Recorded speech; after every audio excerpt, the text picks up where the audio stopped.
and welcome back to the shop. Today we're going to play around with another powered screwdriver, and this time it is going to be the very largely packed SKIL TWIST 2.0. Now we've looked at another SKIL powered screwdriver, this one, which was an older variant, and we looked at some others that we believe are made by SKIL, which are like the Denali here. So let's dig into this thing. If you're keeping track, this thing is made in China, and part of what it claims to have here is the ability to pivot. We'll see how that holds up and how that works. Let's get this thing open. Okay, so here we go. We have our tool. We have our case. I feel like I'm going to break the case right off the bat. Okay, there we go. It's push to release. Some covers over some stuff here. Get them out of the way, and underneath here, you see they have a manual. I'll actually leave that there because it's not in the way. We have USB-C charge, so they did upgrade this. The original variant of the SKIL was indeed micro USB. They included some tips with it. They don't seem to be horrible quality. They're about your standard. There's your magnetic style. Here's our tool. And the tool does this angular thing, so I'm sure it has just a basic universal in there. It may run at different speeds. It is locking, so you have 1, 2, 3 positions you can put it. Has a decent feel to it. It seems like it has a hold to lock out. It has a 3 torque settings, which is the circuit that we had in the Denali, if you recall, that it had 3 torque settings. Speeds were the same, but the torque output was different. They were electrical clutch, basically. It has a light on the end of it to help you with your workpiece. This is all rubber. That's black. Whatever's black on here is rubber, except for the back here where the USB-C charger is, and the driver part here that swivels. This part down in here is not rubberized. They have this nifty window so you can see the universal inside of there. It's kind of gimmicky, but you can kind of see how that works. So let's get this thing on charge. To do that, we're gonna bring in our USB shop charger and get our cable plugged in. Our cable is your standard USB-C cable. It isn't junky, but it isn't the highest quality we've seen either. It's got decent strain relief on it, so you shouldn't have any major issues with it. Let's get our tool on charge, and right away I can see signs of life with 2 solid lights, and I would imagine as it charges that will go to 3. We are only drawing about an amp, which is pretty low for USB-C, so just something to take of note there. And we're going to let this thing charge up, and after it's done charging, we're going to check the RPMs of it with our Veeder root tachometer. We're going to see how much it weighs. It does seem pretty solid, so it might have a decent weight. And we're going to check the stall torque with our torque rig here. So let's let this thing charge up. We'll be back. Okay, and we are back. So this thing is done charging. We have no more current being drawn by our charger.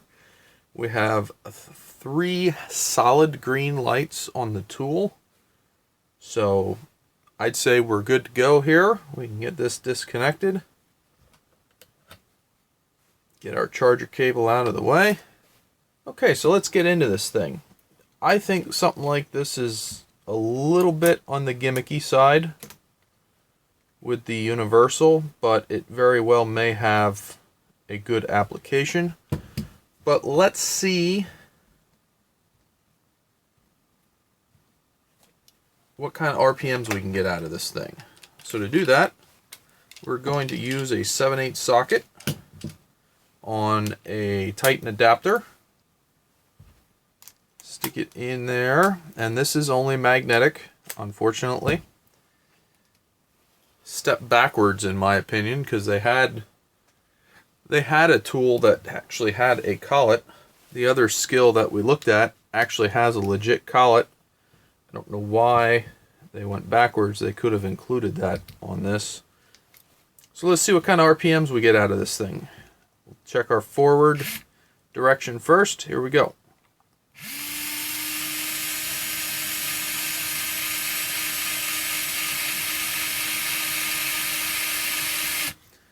So we're about 230 RPM forward. Let's see backwards.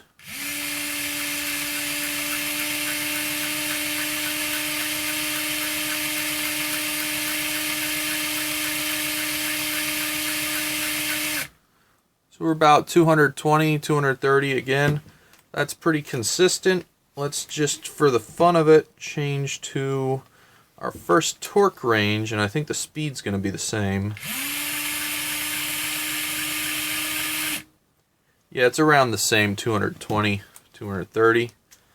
So now, speaking about torque ranges, what we're going to do is test how much torque this thing has with our torque measuring system that we came up with here on the channel.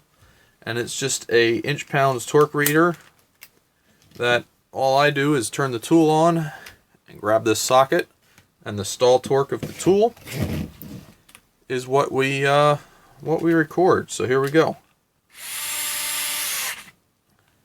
So we stalled 10 to 12 foot-pounds here.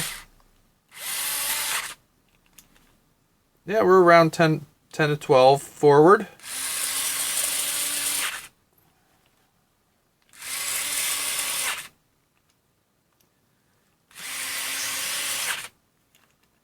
This thing actually has decent torque. Let's get it onto some higher setting, forward.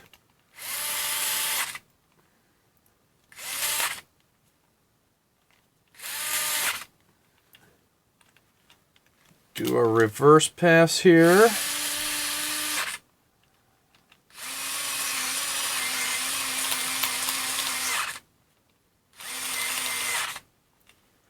It appears as though the tool is getting unhappy. Let's go to the maximum torque.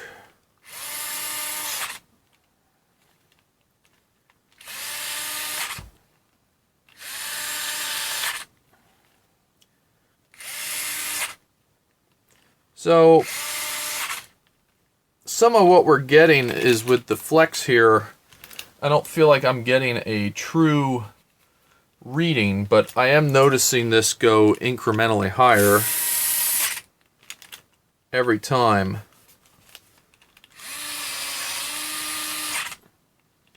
So we're in the, I'd say 15 to 18 max torque on this thing. Let's just see if we do this, if we get something different.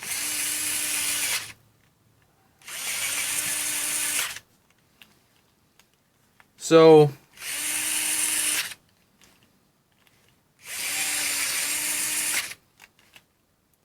we're around 18 or so. You saw we tested a bunch of times. It doesn't seem like there's a whole lot of difference with it when you use the universal, which isn't overly surprising, but I'd say this is probably around an 18 inch-pounds or so, which isn't too bad. It's around the torque of the Denali, I would say. I mean, it's definitely something to hold on to, but with the flex and everything of these stronger ones, it is getting a little bit harder to get an accurate reading. So I do have some other ideas on how we could come up with something else, perhaps that would be a little bit more rigid than me just holding it, but I think we're somewhere around that range.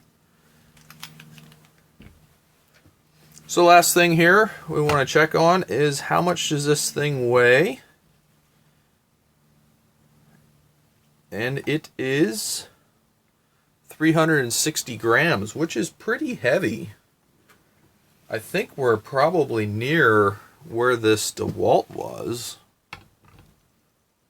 It's actually heavier than the DeWalt. This might be the heaviest one we had, because I think the Bosch Go 3 was even lighter. Yeah, so I think this is the heaviest one we've had so far at 360 grams. That's got some weight to it. Now, overall length. Here's a 6-inch scale. So we're right around 7 1/4 inches. Overall diameter, about inch and 9/16 down there. Here at the tip, biggest part by the light's around 1 inch. This part here, you're right around 2 inches. Should give you a loose idea of where this is at. Overall, I think I can see a little bit of a use for it. This is kind of a crossover tool where you're starting to get the angleizing going on, which can take you back to a crossover with something a little bit more old, where you can get the angled trigger. But I can see perhaps where that might be handy. I just really don't like that it doesn't have a locking collet. That's for me personally, I've said it before in the channel, that's some strikes against it. Comes with a decent case. I'm not one that gets really hung up on the cases. We didn't really go over all of the tips and fasteners and doodads that came with it here. That's not really what we're getting into. We're more into exactly how the tools themselves perform. I think performance-wise, this one isn't necessarily bad. I think it's got a little bit more sauce to it than the other SKIL, and it's probably, it may have the same driveline motor as the Denali. Could always just they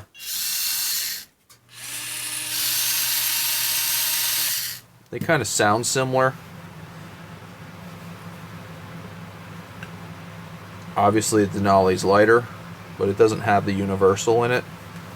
It could be something similar like that. Similar manufacturers, similar practices, that sort of thing. So I think it's kind of similar torque-wise as the Denali from what I'm feeling here. I've been finding going through these things very interesting. If you have this, if you've tried it, let me know in the comments below. Do you like the adjustability, angleizing of this thing, or is there some stuff about that that's kind of janky? It doesn't seem like you really accidentally hit it, so if you set it, it seems like it would likely stay there, but I don't know. Is there times where, you know, what do you use this for? Is it underpowered? Has it been good enough? Is it too slow? How does that all factor into this if you have it? So let me know in the comments below. As always, thanks for watching and have a great day.